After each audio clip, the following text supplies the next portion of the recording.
Memos, faxes, emails, instant messages, and blogs are the types of writing you'll do most frequently on the job. These forms of business correspondence are quick, easy, and effective ways for an organization to communicate internally as well as externally. You can expect to use these many forms of routine correspondence frequently, so let's explore how to make them great. Although there are many different types of routine business correspondence, they share the following characteristics.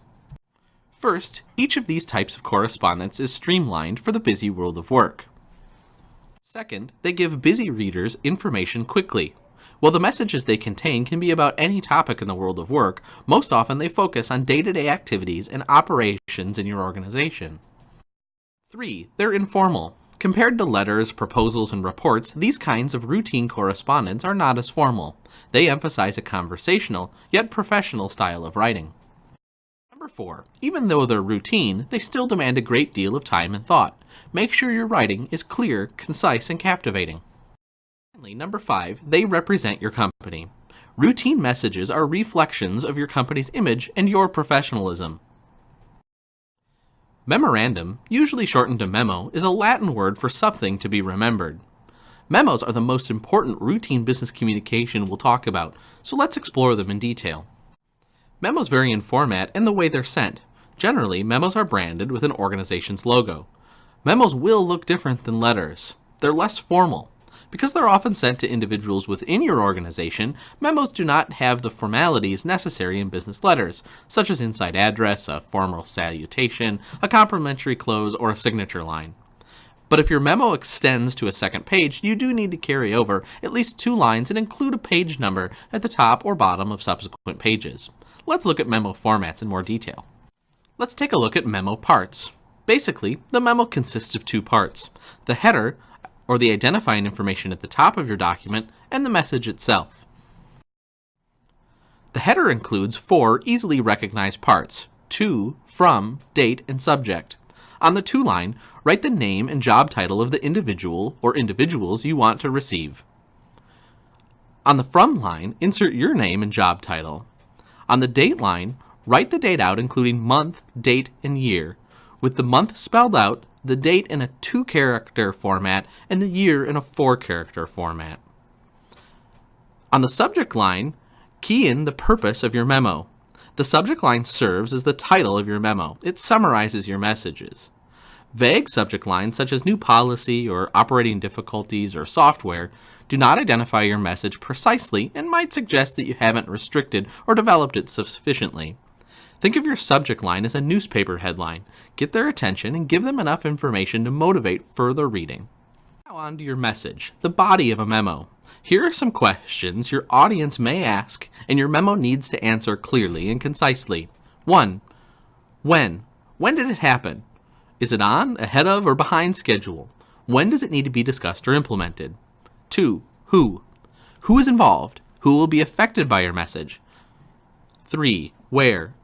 Where did it take place? Where did it happen? 4. Why? Why is it an important topic? And finally, 5. Cost. How much will it cost? Will cost be lower or higher than competitors, than expected? Each of these 5 elements, when, who, where, why, and cost, should always be included in the body of your message of your memo. Your message might be divided into 3 parts: an introduction, a discussion, and a conclusion.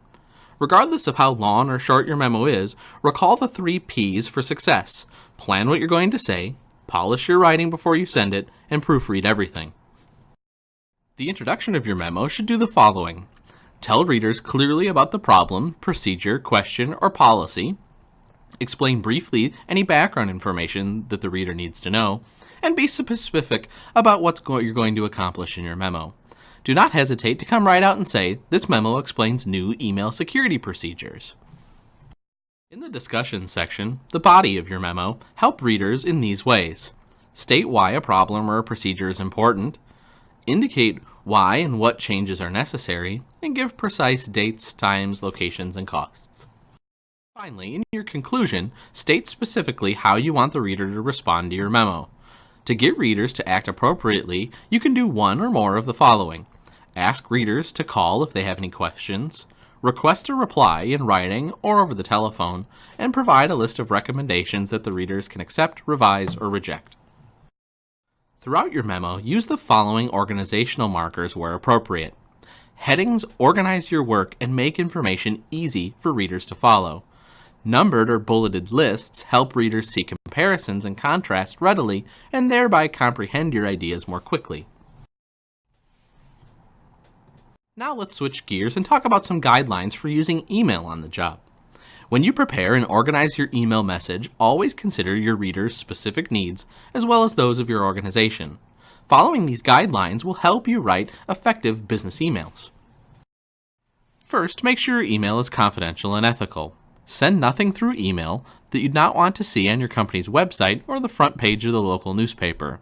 Do not forward a coworker's or employer's email without the person's approval. Do not change the wording of a message that you are expected to read and forward. Never send an objectionable photo or file. Respect your company's chain of command, going through the proper channels for communication. Number 2, make your email easy to read. Provide a clear, precise subject line. Your subject line states the purpose of your message and determines whether your reader will even look at your email. Avoid one-word subjects like report or meeting. Instead, make sure the subject line reads like a newspaper headline, giving the audience the information they need to know and encouraging them to read more. Try to limit your emails to one screen. Longer messages are better sent in an attachment rather than in the body of an email.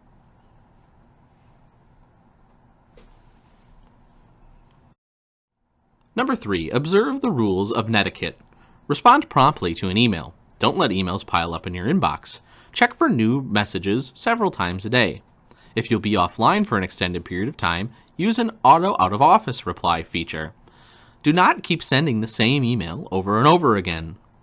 Avoid unfamiliar abbreviations, jargon, and emotions. Don't use red-flagged words unnecessarily. Stay away from words like urgent, critical, and top priority.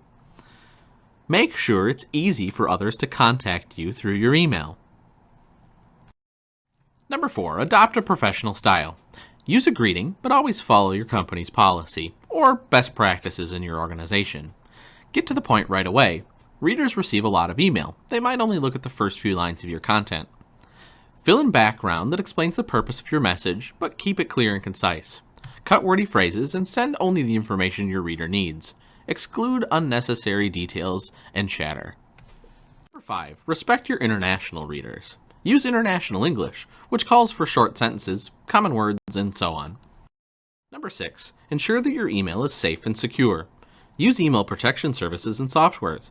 Always consult your company's information technology department when you have security questions. So let's review routine business correspondence. Routine correspondence is convenient, easy to use, and appropriate for routine business needs. But be careful not to use it in the following situations. When you need a paper trail, send a printed memo or letter, whichever is more appropriate. Send a formal letter rather than an email when you apply for a job or any follow-up communication. When you make a business contact or welcome a new client, write them a formal letter, not an email. Always acknowledge a business gift or courtesy by sending a handwritten thank you note rather than a form letter. Never send an email in place of a letter for any type of legal notification or financial statement.